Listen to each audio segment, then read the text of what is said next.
Good morning, everyone, and good afternoon to those of our friends from Australia and New Zealand. It's really great to see you all again. My name is Amy Jacob, for those of you who are seeing me for the first time, and I am the co-founder of Sangha Live with Martin Aylward, who is usually leading these sessions every morning. And as many of you know, Martin's been ill for the last several weeks, and his recovery is taking quite some time, and it's taking up a lot of his energy to have to teach during the day. So we thought it would be better for him to just rest for the rest of this week, not have any obligations. We've gotten so many well wishes from the Sangha, so I really appreciate those, and we'll send them on to Martin as well.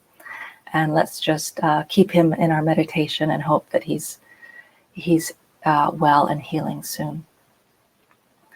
So for those of you who are joining us for the first time, let me just tell you the format of the session. We'll have an hour together, and I will introduce our guest teacher in just a moment, Kyra Jewel Lingo. But prior to that, just want to let you know that we'll have just a couple minutes of, maybe about 10 minutes of contemplation from Kyra Jewel, and then a 30-minute meditation, and then about 15 minutes for Q&A at the end. So it's up to you whether you'd like to stay for the questions at the end or not, but for those of you who have things to do and get started on your day, feel free to drop off at that point. One other thing I just wanted to mention is that all of these sessions on Sangha Live, whether it's the daily meditations that we're doing in the mornings or the Sunday sessions that we do on Sundays, which are a little bit longer and include talks that go into a little bit more depth, all of this is possible through the practice of dana, or generosity. So it's a system of mutual support. We're hoping that we can offer good support to all of you with these sessions, and in exchange we request support from you in the form of financial donation if it's possible. And of course, with these times as they are, as uncertain as they are, especially financially for many of you, we know that it's not possible for all of you to give a financial donation. So your support in the form of just showing up and being here and being part of this Sangha is also an act of support, and we really, really appreciate it. So with that said, I'm going to bring Kyra Jewel onto the screen. See if I can get her video on. There we go. Hi, Kyra Jewel. I can't see you. You don't see me? No, I'm wondering if everyone else is able to see Kyra Jewel. If somebody could just say in the chat window whether they can see her face. No, my cat. I'm seeing myself, but okay. Kyra Jewel, could you just try refreshing your browser and let's see if that brings it back? Sure. How do I do that in Firefox? There should be a little circular arrow in the upper left on Firefox.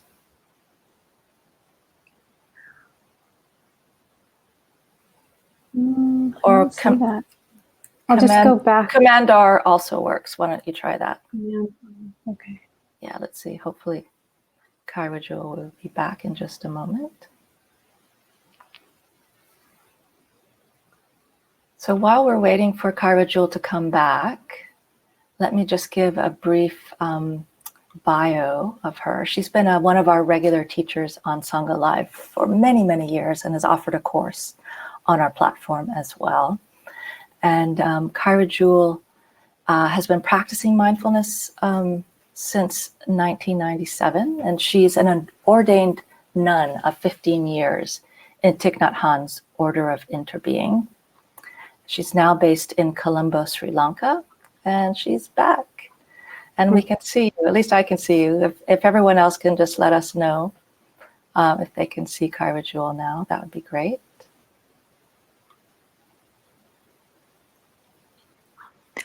Okay, great. Looks like people are now able to see you. And for those of you just joining, asking about how Martin is, he's doing okay, but his recovery is taking some time. So it's better, we thought, for him to just really rest this week and not have any obligations. So Kyra Jewel, while you were away, I did your introduction. So I'm ready to turn it over to you for the rest of the session. Thanks again for being with us.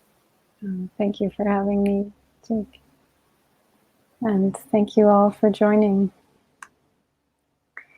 So I'd like to celebrate with you all today. It's the 50th Earth Day. It's the 50th year that we've had the celebration of Earth Day. So I have a visitor here by my shoulder. I was trying to blow it away, but then I realized maybe this is an ambassador coming from Mother Earth, this insect near me. So I'd like to offer some reflections on connecting and honoring Mother Earth. And then we'll do a meditation in honor of Earth Day. So I've been thinking about a story from when I was young, in this time of real climate crisis and just waking up as a species to how we're not living in harmony with the earth. So I was thinking about a time when I was 8 or 9 and I was living in Kenya. We were living in Nairobi, but my dad had a business trip to take to Mombasa, which was on the coast. So we went there together, and we were in the village, sort of in a rural area, and he went into his meeting, and I found a tree. In many places in Africa and Asia too, there are these beautiful big kind of trees with huge branches that are very comfortable for lying down on. And so I had a packet of my favorite treat, we called goody goodies, and I found a nice branch, and I just remember lying down, looking up at the sky, and I'll never forget that moment. There was something so peaceful, and it was like time stopped. I just was very present and very, I felt so protected and safe and in tune. And I remember the air was very thick and humid. It was a very humid place. Could hear the buzz of the cicadas and the heat. And just this feeling almost of being enveloped by that atmosphere and being totally at ease and really, really content. I could have stayed there for hours and not been bored, not been anxious. And for me, that was a moment of real blessing, of real knowing my connection to the earth, of knowing that I belonged on this planet, that I had a place, that I fit in some way, that life wanted me. Like I wanted life and life wanted me. So you know, all of us may have some kind of memory like that from childhood of a place or a tree or even an animal or even an event like, you know, a meteor shower or something that happened that helped us to really touch our sense of connectedness with the larger world around us, the life around us. And this is a really important thing to be able to get in touch with in a time of so much instability and so much uncertainty, that we aren't alone in this, that we're not this little small self having to protect ourselves against the threats of these virus or the unknowns that are coming to us from the future. We actually have something bigger than us that we can rest back in, something we can really take refuge in.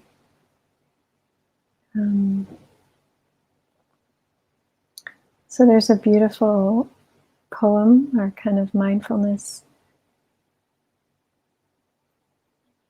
gatha or verse that we can recite. We use it when we plant a tree in the tradition I was trained in of Plum Village.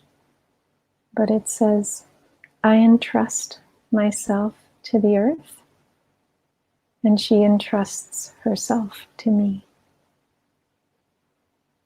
So when we plant a tree, or even right now, we don't need to plant a tree to use this practice, but when we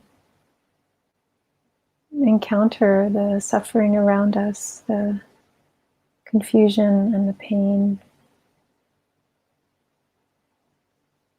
the dispersion, the separation, the judgment, what would it mean to entrust ourselves to the earth in this moment? And to let the earth entrust herself to us.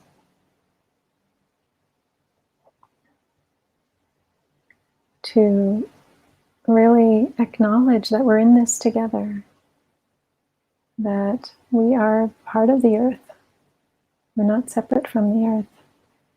We're going through this grave danger and difficult time as a human species, and the earth is also going through this with us. The earth is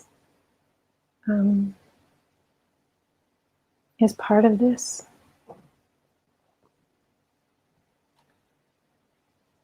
And the earth has gone through many difficulties. If we look back at planetary history,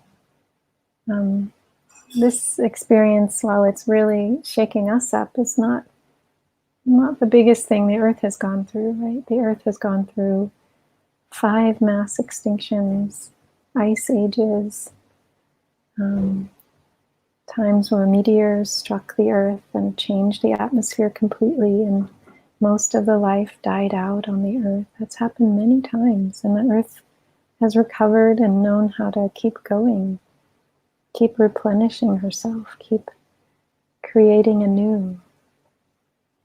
So we have that. Each of us has that in our DNA, in our bones, in our blood, the wisdom of how to move through, how to move with, how to not resist what's going on, but to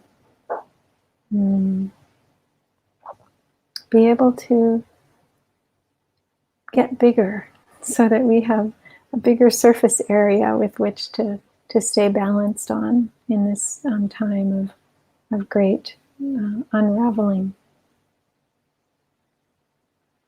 So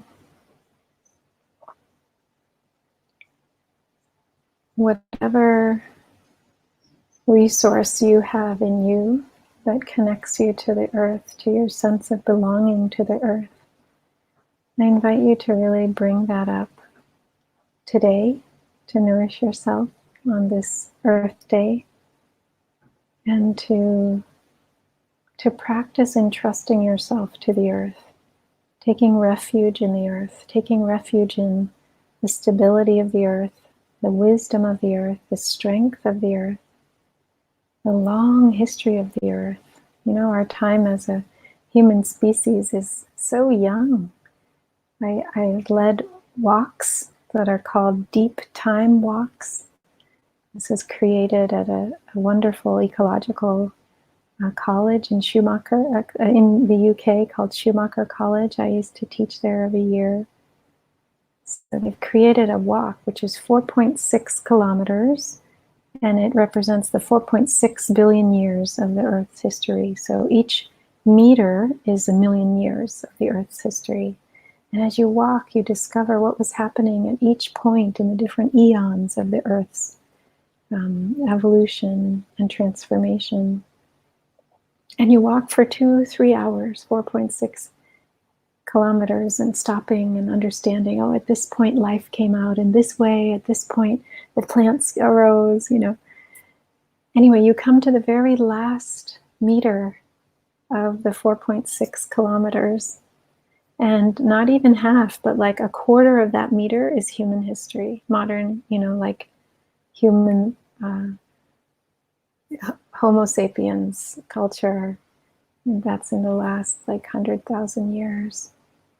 So it's very impressive to see how much history has come before us, and how, this is like the last minute in a whole day. Human history is a minute in a whole day of many, many minutes. So just taking that in, that sense of we have this larger history, this larger concept of time beyond our own lifespan, beyond, the lifespan of our species, to take refuge in, to entrust ourselves to, that the earth knows how to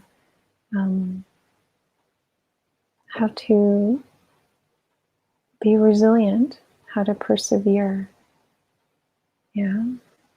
Insects like this one on the wall next to me know how to persevere many more eons and years than the human species has been around. So much respect. I'm bowing to the insect next to me. Thank you for being here with me. I don't think it bites. I think I'm okay. So let's do a meditation now. And I invite you to find a comfortable position to be at ease in, either sitting or lying or standing.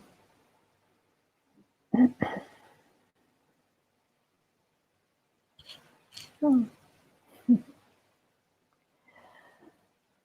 So feeling your body, where it's making contact with whatever you're connected to.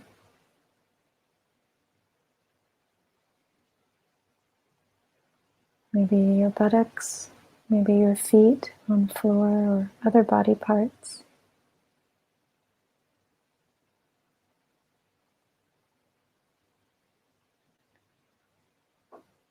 So allow your body to rest into these places of support.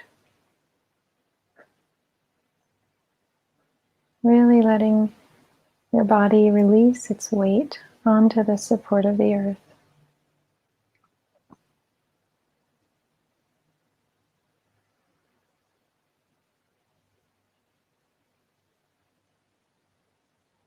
Allowing the earth to hold you, like that tree, like all of the atmosphere in that village in Mombasa were holding me as a young child.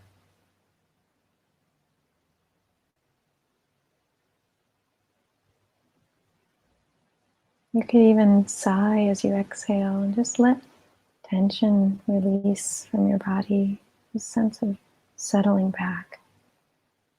So you could take a deep in-breath and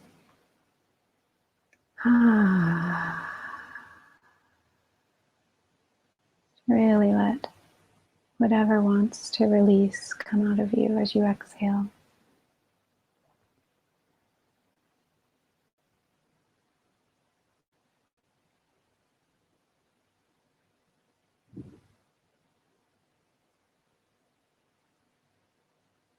You can feel your forehead, let your forehead soften.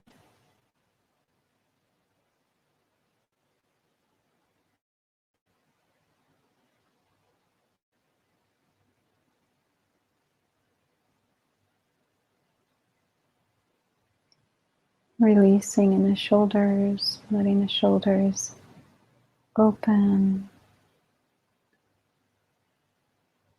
and drop down a little bit.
All right, are you able to hear me now? Okay, good. So sorry.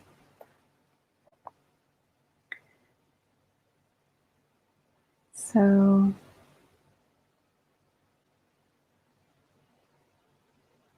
great. Okay, so you all can hear. So we're moving through the body, releasing in the arms and hands. Now letting the legs and feet rest on the earth, letting go of tension. And now letting the whole body be fully at ease on the earth.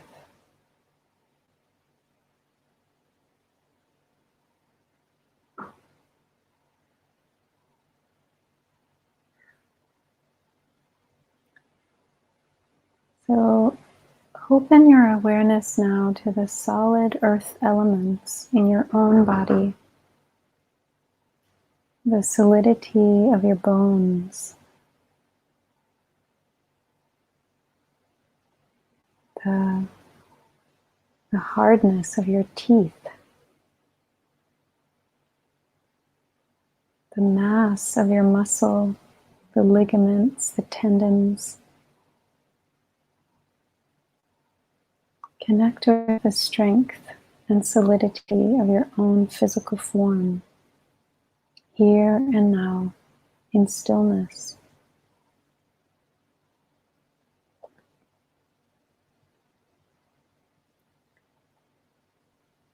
So connect to the groundedness of your own body.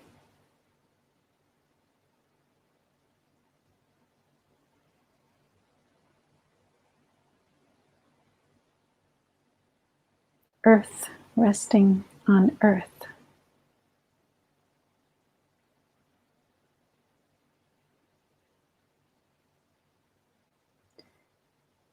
Whatever bodily position you're in, feel yourself rooted in the earth, like a tree, strong and stable.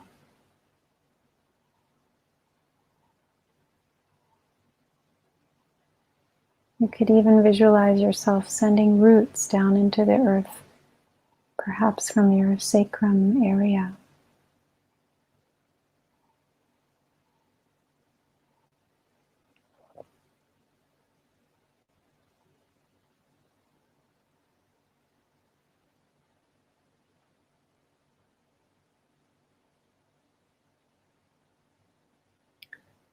So know that you are the earth, and the earth is you.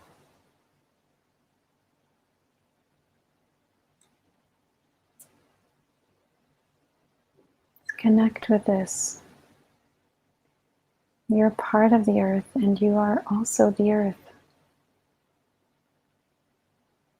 There's this force of love that keeps you close to the earth. The force of gravity prevents all of us from floating off into space. There's something that wants us here. We're part of this. We are the earth.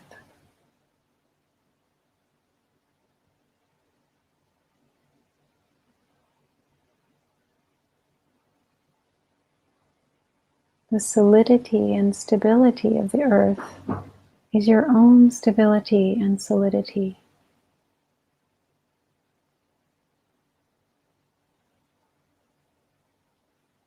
Feel this trustworthiness of the earth and your own trustworthiness.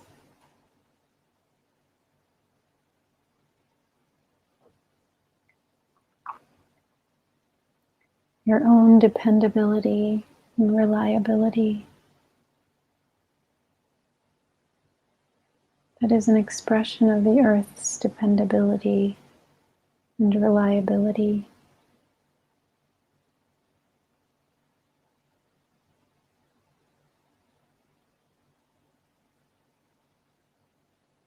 This incredibly wise and intelligent planet spinning through space, a holy place, the only planet in the solar system capable of supporting life.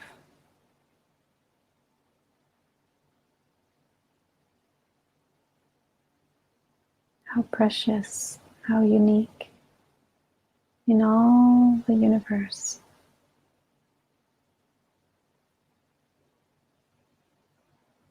A brilliant blue, white, green jewel.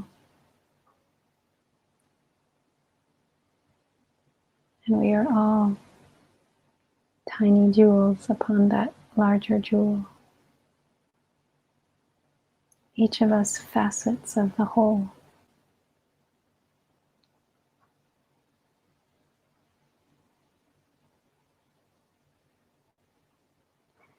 Entrust yourself to the earth.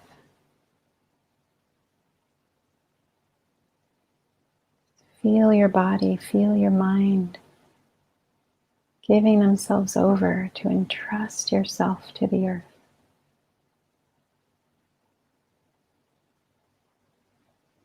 The earth will take care of you. But then the earth wants to also be able to entrust herself to us. So let the earth take refuge in you as well.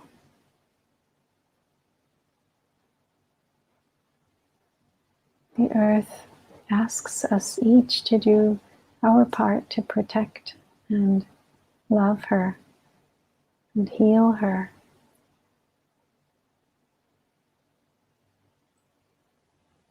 Open yourself for the earth to entrust herself to you.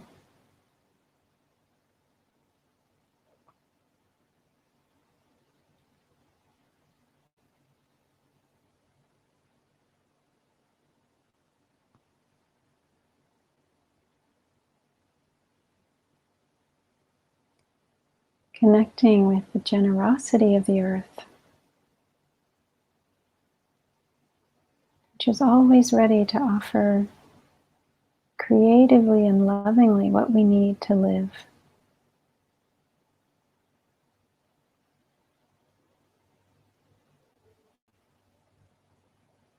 Oxygen, food, water, beauty, a home, other life forms to share our lives with. But really a home, our only home.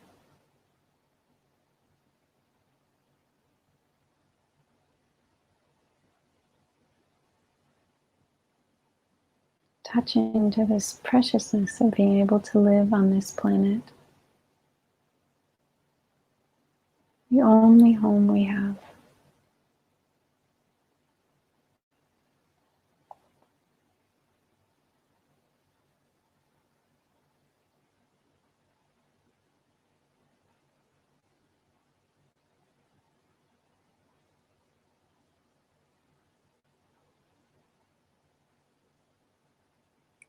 Opening yourself up to this possibility of entrusting both ways, both directions, of taking refuge.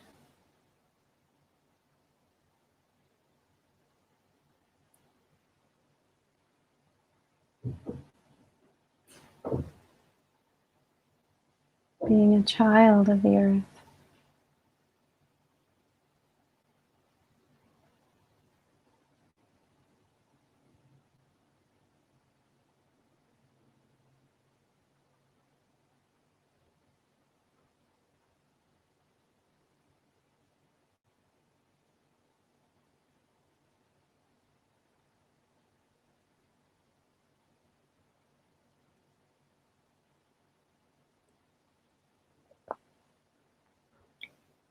So for a few moments in stillness, connect to the earth and see if there's anything you wish to express to the earth. Some prayer, some aspiration for how you wish to live on this beautiful planet, perhaps requesting forgiveness. Just see if anything wants to arise, whatever is spontaneous and from your heart that you want to express to the earth.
And now open yourself to see if there's any message or image or symbol that the earth wants to offer you.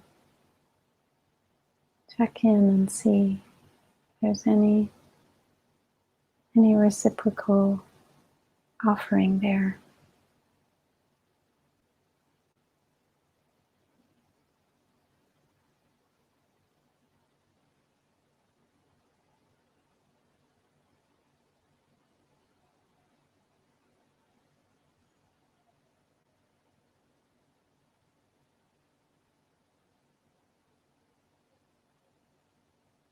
Any request that the earth might have, any expression of love. Maybe it's a question that the earth offers us.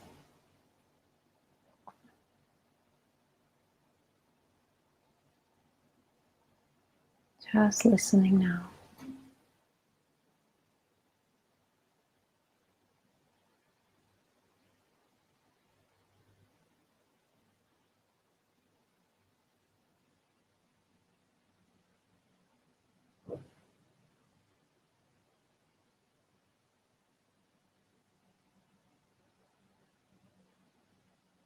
So appreciating all the earth elements in your own body as a reflection of the majestic earth around you, which is really an extension of your body, just as you are an extension of the earth. Just feel this mirroring back of beauty, of strength, of wisdom.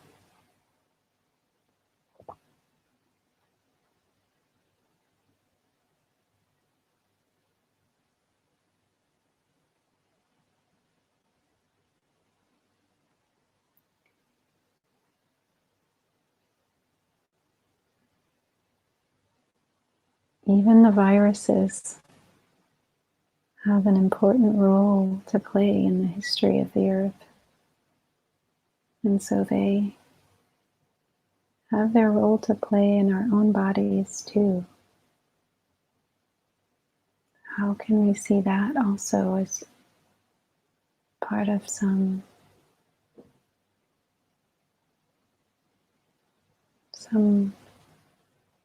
manifestation of interconnection?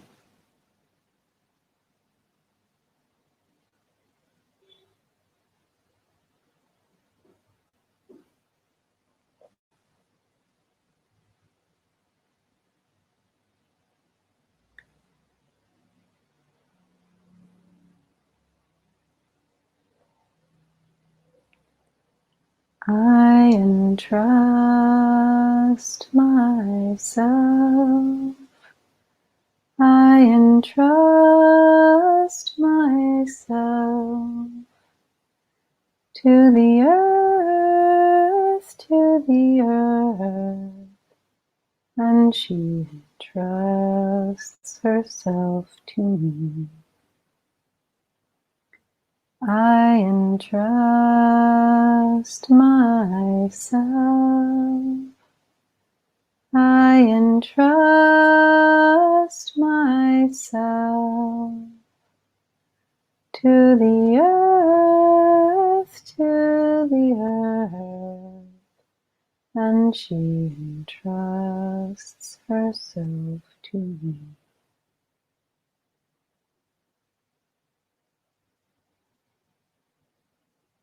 I'm beginning to connect with the flow of your breath, feeling the air coming in and flowing out, feeling your body sitting here, feeling the air on your skin, your clothing, and gently bringing your awareness back to your surroundings. And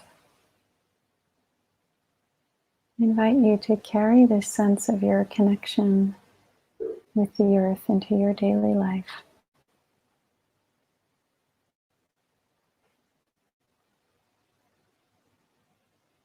And thank you for your practice.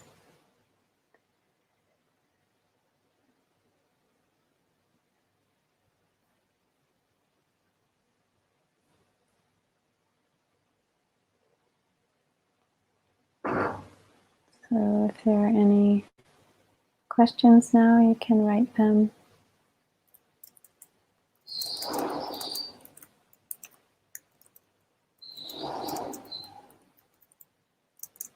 And if you wish to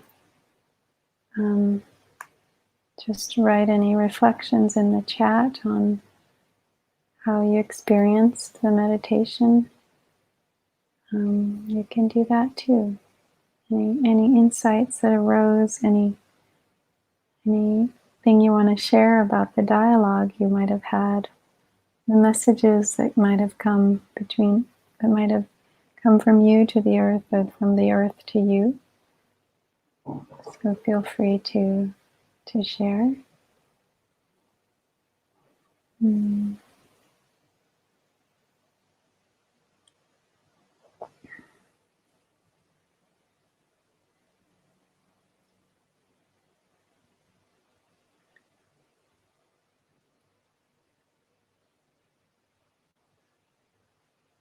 Yeah, thank you for sharing, Hugh, that you felt such love for the earth and sorrow for how we treat her.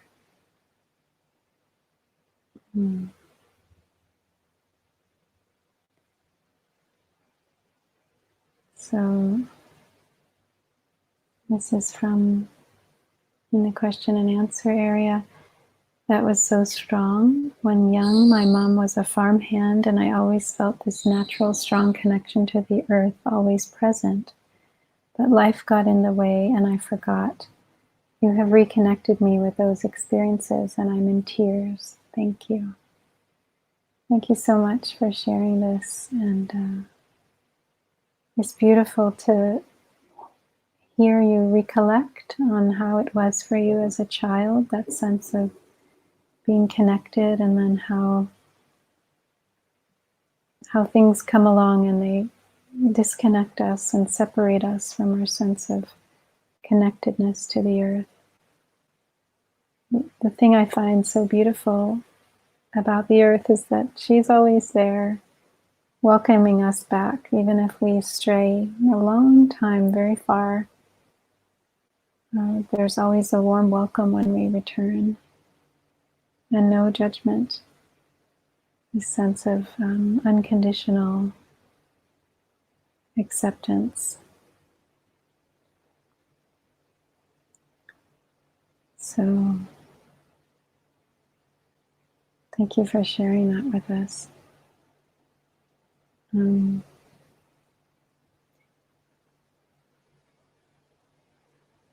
So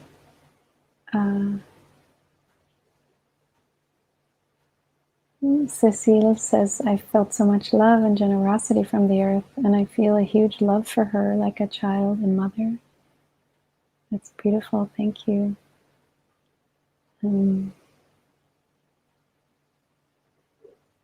I felt myself hugging the earth and then in turn being enveloped and warmed by her. That's Laura. Thank you. And Lynn says, I was given a really old-fashioned big key from the earth. Thank you for sharing that, Lynn. Sometimes we get images and we may know what they mean, we may not, and it might be just a beautiful question or image to hold in our hearts and nourish with our curiosity and care, and at some point the meaning of that symbol might come clearer.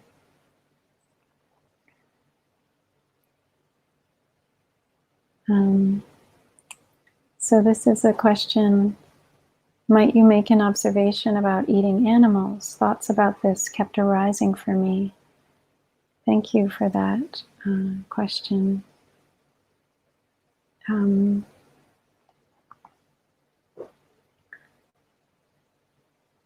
I think this coronavirus is actually, I was reading an article by Satish Kumar. He was one of the main founders of Schumacher College in the UK that I was speaking about at the beginning. And his article is in the latest Resurgence magazine, but I can also share it with Jake to share with you all if you're interested. But he writes about the deeper causes of this pandemic being related to our ways of farming and handling agriculture, that we have mass industrialized farms, and both of plant food as well as animals that are consumed, or their products are consumed.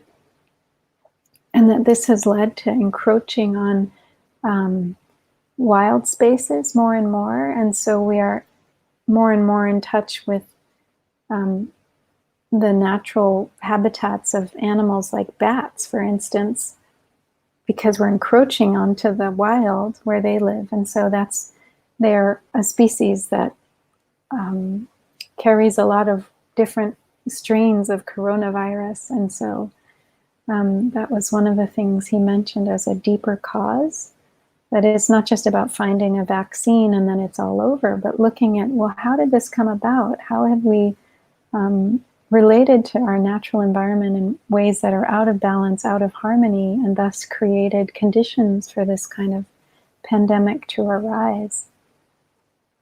Even just societies, once we moved from hunting and gathering to agricultural societies, there were many more illnesses that we were getting because we were living close to animals. So that's, 5,000, 6,000 years back, right? So our relationship to animals needs to be examined as we think about Earth Day, honoring the earth, and as we look at the deeper roots of this pandemic. And of course, the question of how do we cause the least amount of harm? How do we consume in ways that provide healing for the earth, that allow the soil to regenerate, that don't contribute to harmful poisoning of the soil, but also that don't contribute to mass suffering of animals. So I think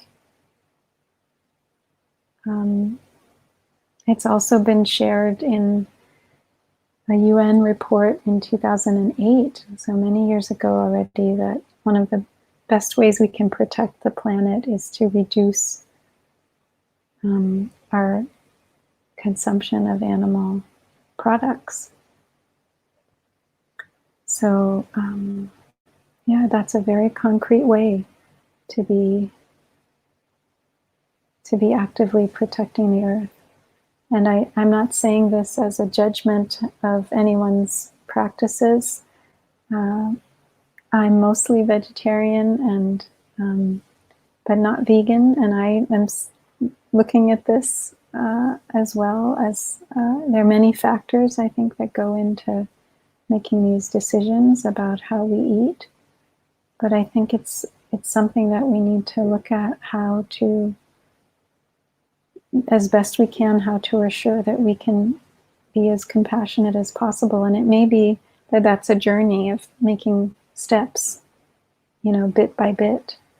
But I know that Thich Nhat Hanh would invite people to observe, days, several days in a month where they would practice being vegetarian or even vegan as a way to commit to reducing harm. So thank you for this question.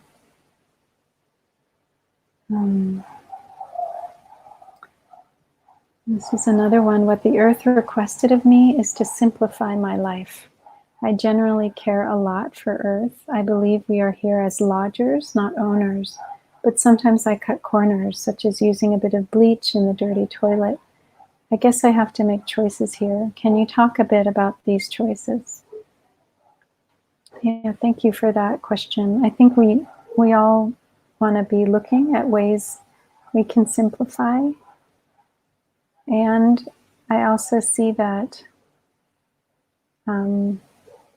it's important to see the bigger picture of, each of us has our own choices, but we're living within a larger framework where there are really important and strong forces at play, like we are a fossil fuel addicted society.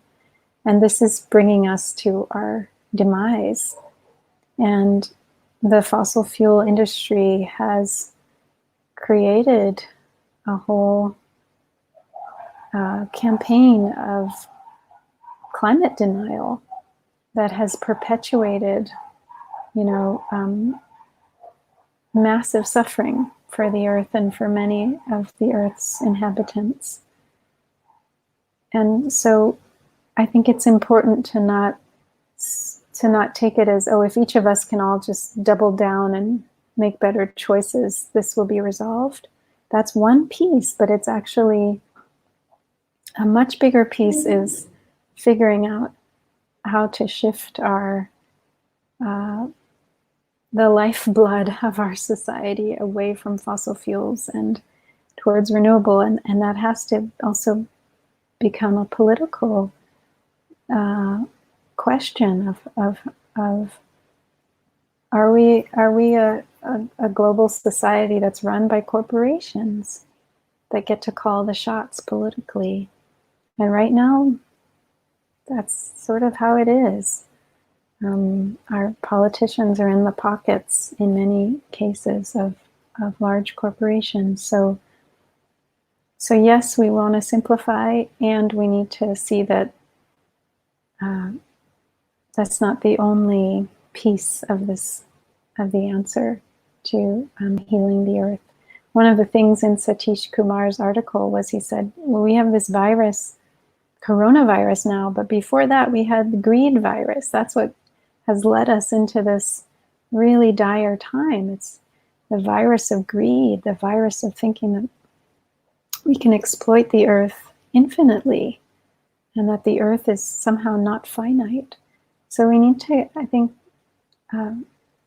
take responsibility for what we can take responsibility for, but we need to hold these larger forces also accountable. Thank you. Do you have practical tips on how to deal with conflict in the midst of it? Arguing with my son in this case. Yeah.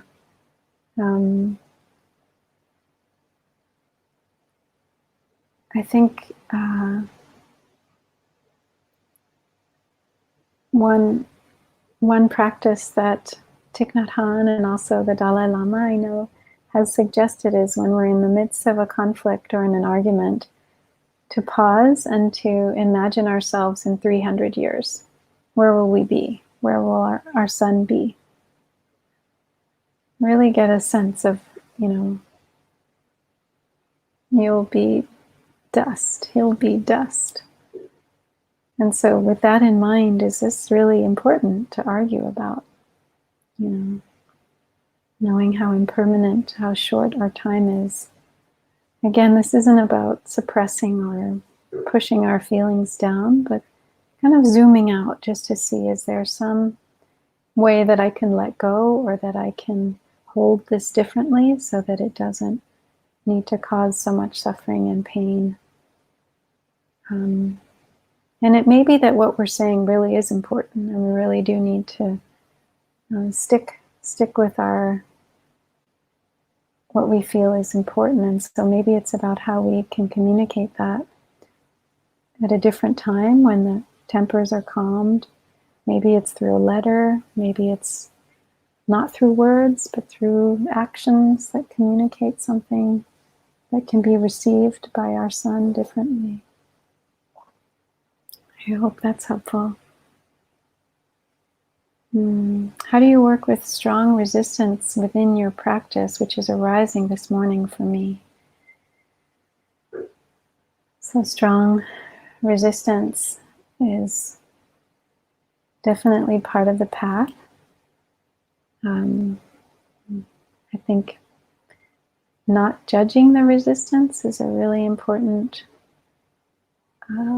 piece of seeing that it's normal, it's natural, it deserves to be here, just like when we feel eager and energetic and enthusiastic for the practice. So it's the yin yang, you know, it's both are in operation and are part of the path. And so turning toward the resistance with curiosity, with interest, with kindness, with gentleness, to see, oh, what does this feel like in my body to be resistant to the practice? How can I understand this more? How can I get close to this? It's like if this is your resistance and this is your mindfulness, it's like a cloth that wants to rub and get very intimate with the resistance and get to know it and all its facets, and where does it lodge in the body, and what does it respond to? How does it shift? Where does it open up? Where does it get tighter? So I would say just making that your object of your meditation. Oh, resistance is here. Let me welcome resistance in and have tea with resistance and get to know resistance.